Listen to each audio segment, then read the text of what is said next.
රැකුණු ප්‍රේමයක් නොමැත.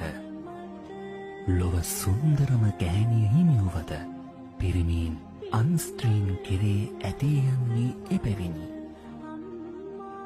බොරුවෙන් රැඳුණු ප්‍රේමයක් නොමැත. බොරුව කලකදී එළිවන බැවිනි. මුදල්දී රඳවාගත හැකි ප්‍රේමයක් නොමැත.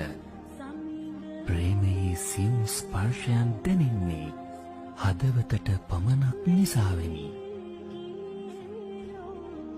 ප්‍රේමය රැඳුනේත් රැඳෙන්නේත් ආදරණීය හදවත් අසලම පමණකි. ආත්මාර්ථය බෑරකොට අනිකාගේ සතුට වෙනුවෙන් සියල්ල කැප කළ තැනකම පමණකි. කිසිවෙකුට ස්පර්ශ කළ නොහැකි බුදුසිරිපා වදා වැළඳ ඇතිතරම් හඬන්නට පින්වත් යශෝදරාව වරම් ලද්දේ එබැවිනි. සංසාරයක් පුරාවට ප්‍රේමයේ නාමයෙන් බෝසතුන්ගේ සෙවණැල්ලසේ පැමිණ ආදරය අරුත් ගැන්වූ නිසාවෙනි.